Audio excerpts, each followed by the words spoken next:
In a cramped hospital room, a dismissive nurse snapped, "I've got no time for you," at Marcus Jackson, a black patient clutching his chest in pain, until a doctor stormed in and revealed a truth that turned the whole room upside down.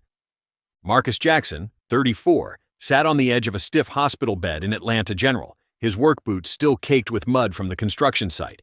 His broad shoulders slumped as he pressed a calloused hand against his chest, wincing. He'd been hauling concrete blocks all morning when the pain hit, sharp, like a knife twisting under his ribs. His foreman, a gruff guy named Pete, had driven him straight to the ER, muttering, "You're tough, man, but this ain't normal." Marcus nodded, hiding the fear gnawing at him. He'd grown up in a small Georgia town where you didn't complain, you worked. His mom, a single parent who'd raised him and his sister on a cashier's wage, always said, "Keep your head down, Marcus.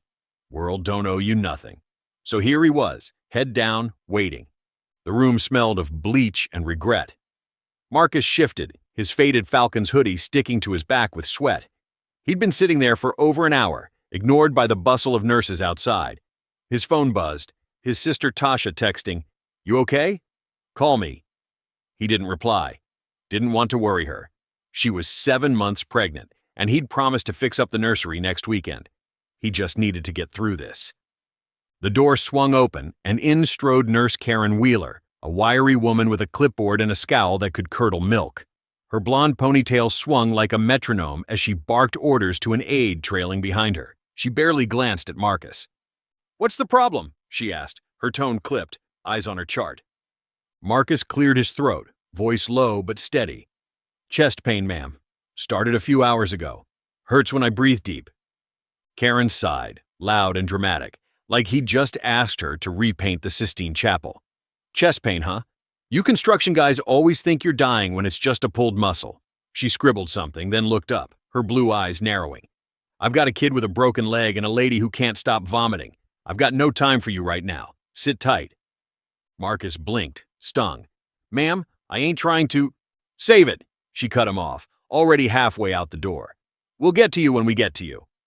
The door slammed shut, leaving him alone with the hum of the fluorescent lights. He stared at his hands, the dirt under his nails, a badge of every 12-hour shift he'd pulled to pay the bills. He'd dealt with folks like her before, people who saw his skin, his clothes, and figured he didn't matter. But this was his life. His chest tightened again, and he wondered if he'd even make it to Tasha's baby shower. Hours crawled by. Marcus's pain grew, a steady throb now radiating down his arm. He pressed the call button, but no one came. He stood, shaky, and cracked the door open. The hall was chaos, stretchers rolling, phones ringing, Karen yelling at someone about a missing chart. He caught her eye and raised a hand. "Excuse me, ma'am." "Didn't I tell you to wait?" she snapped, storming over. "You're not bleeding out. You're fine. Go sit down." "I don't feel fine," he said, voice rising despite himself. "Something's wrong." She crossed her arms, lips curling. "Oh, now you're a doctor? Look, I've got real emergencies. You're not one of them." A few heads turned. Patients, a janitor. But no one stepped in. Marcus felt the old anger bubble up, the kind he'd swallowed since he was a kid getting followed around stores like he'd steal something. He sat back down, defeated. The underdog in him whispered, "Just take it. You always do."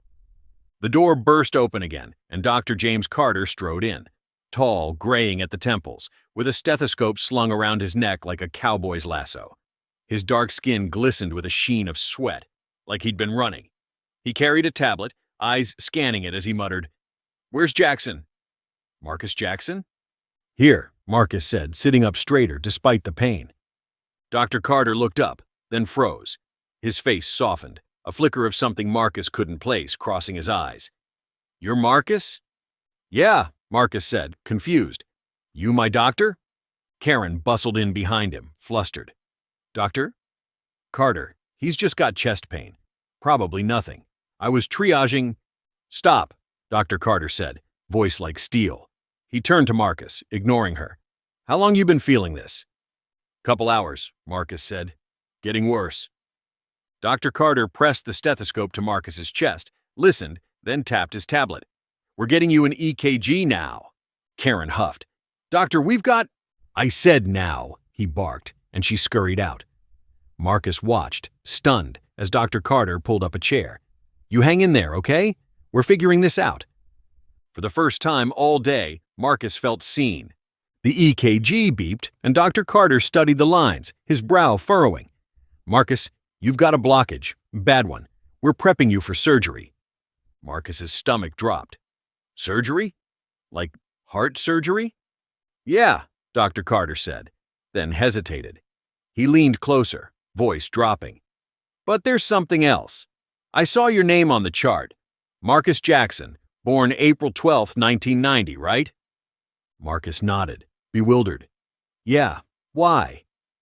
Dr. Carter swallowed hard, eyes glistening. I think you're my son." The room spun. Marcus stared. "What?" "I was 19, Dr. Carter said, words tumbling out. "Met your mom, Lena, at a diner. We dated a few months, then I left for college. She never told me she was pregnant. I didn't know until I saw your name, your birth date. It's got to be you." Marcus's mouth went dry. His mom had never talked about his dad, just said he was gone. Now here he was, a doctor saving his life. "You're saying—" "I'm saying I'm sorry I wasn't there," Dr. Carter said, voice breaking. "And I'm not losing you now." The surgery went fast. Dr. Carter stood by as the team cleared the blockage, his hand on Marcus's shoulder when he woke up. Karen hovered in the hall, silent for once, her face pale. Word spread through the ER. The nurse who'd dismissed him had almost cost him his life. She mumbled an apology later, but Marcus just nodded. He wasn't here for her reckoning. He had bigger things to hold on to. Tasha came the next day, crying when she saw him, then laughing when he told her about Dr. Carter, her uncle now. Dr. Carter visited every chance he got, bringing coffee and stories about med school, promising to help with the nursery. Marcus healed, physically and in ways he hadn't expected, a father's love stitching up wounds he'd carried too long. In that hospital bed, the underdog rose, not just alive, but found.